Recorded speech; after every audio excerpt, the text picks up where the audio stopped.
With recent events taking place in the Middle East, I thought it might be an appropriate time to provide some historical context into one of the key regions of that area, Iran. For those that don't know, my background is Iranian, and ever since I was a child I've had an immense fascination about the culture and history of the region. To me, the place represents a pinnacle of cultural exchange with both the East and the West, and subsequently having some knowledge about the region can provide context to not only Iran itself, but the history of the world. One of the key things that I hear from a lot of Iranians, as well as those engaged in the anthropological community, is surrounding the identity of Iranians. Many people foresee Iranians as being similar to their neighbors, such as the Arabs and the Turks.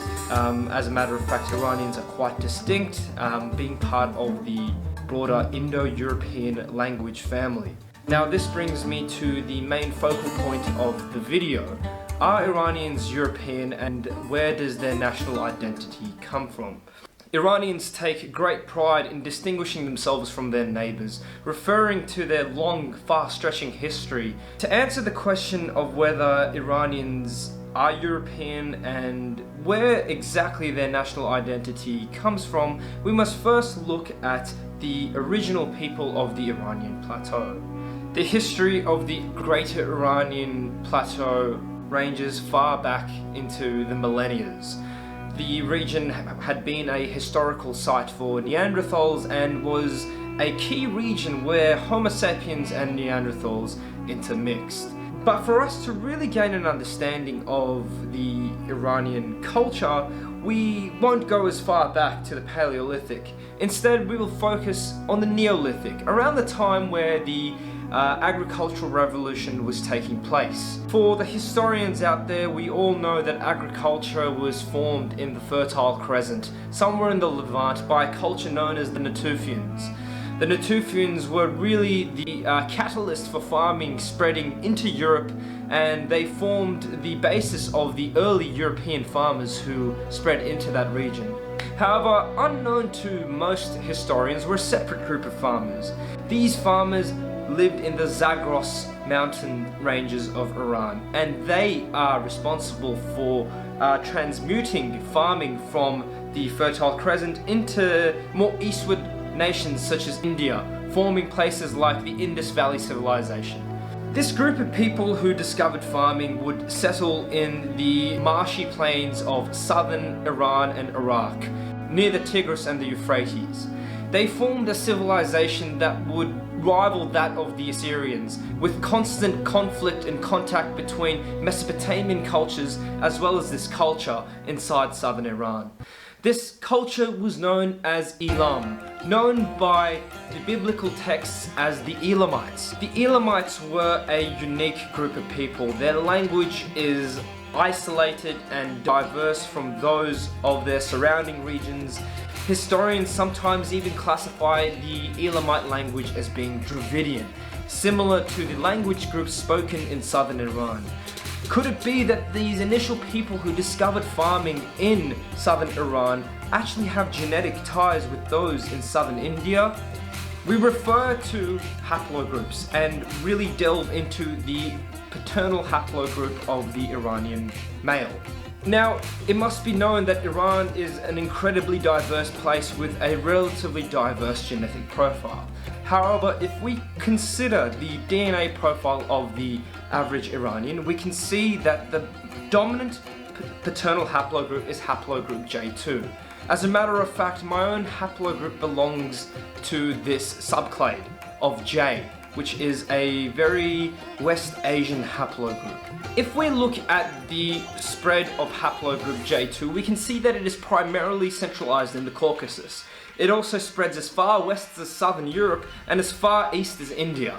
Because this is the dominant haplogroup in Iran, some have hypothesized that haplogroup J2 would have been the haplogroup of the Elamites. This can be seen in the sense that certain communities in South Asia, such as India and Pakistan, also represent a large frequency of haplogroup J2. For this reason alone, it can be clearly exemplified that the Iranian genome is unique to its region, and subsequently claims that Iranians are European and have genetic ties to Germanic and other Indo-European cultures is a bit of an exaggeration. However, it is not all that incorrect. From the Elamites, we must now travel further in time, a time closer to the Iron Age, around 3000 BC. It is here in 3000 BC that a cataclysmic event takes place in human history. The Iron Age is classified as a time of conquests and clashing of different cultures, and this in itself can be attributed to the domestication of the horse, which enabled peoples such as the Proto-Indo-Europeans to spread far and spread their culture and their genetics. Around 3000 years ago, a group of these Proto-Indo-Europeans, a people who originated in the Pontic-Caspian steppe and are responsible for forming all the world's European languages, started to migrate southwards from Turkmenistan into Iran. These people were the Aryans, the Arya, and they have veneration in texts such as the Sanskrit Vedic texts as well as the Avestas, which formed the basis of the Zoroastrian religion. The etymology of the word Iran itself comes from the word Iran Shah, which means land of the Aryans. As a result of their sophisticated use of chariots, horses, and Iron Age technology, the Aryans were able to dominate their landscape and soon took over from their Elamite counterparts. It is around 700 BC where these Iron Age people form a formidable empire, one which had not been seen in its time since the time of the Sumerians and the Neo-Assyrian Empire. These people were known as the Medes, and they are the descendants of the modern-day Kurds. This northwestern Iranian people group dominated Anatolia as well as Iran and formed formidable kingdoms. This Median Empire was able to unite the numerous Iranian tribes that lived within the greater Iranian region and rose to power. However, in 553 BC, the grandson of a renowned Median king rebels. This man is known as Cyrus the Great. Cyrus the Great is one of the most renowned figures in Persian history and is venerated for his ability to unite all of Iran and actually formulate the basis of the Persian Empire.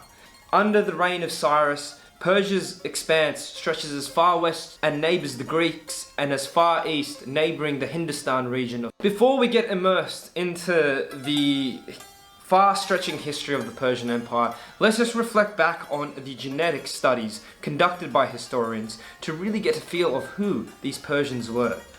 The Proto-Indo-Europeans split off into two branches, forming the Aryans, and in the west forming cultures like the corded ware culture. Within the Aryans, there was migrations southwards into the Caucasus, as well as migrations southeast into Turkmenistan. It is actually here in Turkmenistan where the basis of the Iranian people takes place. In Turkmenistan, prior to the migration of the Indo-Europeans, were a people known as the BMAC people. The Bactria-Margiana archaeological complex, or the BMAC people, also known as the Oxus culture, were a people separate from the Indo-Europeans who resided inside modern-day Turkmenistan. When we reflect back on historical recreations of these people, we are able to observe that these people represent typically West Asian phenotypes as well as traits. Subsequently, it can be postulated that the ancestors of Cyrus the Great, the Persians, the Great Persians, were a mixture or a hybridization of the BMAC people as well as the Indo-European cultures, predominantly the Andronova culture, mixing together. And if we look at genetic studies of these ancient Iranians, we can see that they typically represented the DNA profile of the modern Iranian, with the slight shifting towards a more European cluster. Pretty much what I'm articulating here is that ancient Iranians display a very similar DNA profile to the DNA of modern Iranians, with the slight exception that their DNA is a bit more European shifted and contains less Turkic influences. it cannot be refuted that modern-day Iran contains a vast amount of Turkic influence, and this influence comes as Iran's history stretches closer to the times of antiquity, such as the Roman empires. So, are Iranians Europeans? No, not exactly, but they do have European roots. Inside our language and culture are remnants of Indo-European influences. For example, our words for mum, dad, brother, sister are all of Indo-European origin. Madar means mother, barodar means brother, pedar means father. As you guys can witness, the Iranian national identity from a historical standpoint is extremely complex. For me to run through all of the historical context behind this people group would take a several part video series in itself. I hope that this video is of interest and intrigue to you and compels you to want to expand your own knowledge about the history of places unknown to the West. By understanding history, we will gain a better context about not only our neighbors, but also ourselves. So I thank you dearly and stay tuned for more. باز آمد آن تجلی از بارگاه اعلی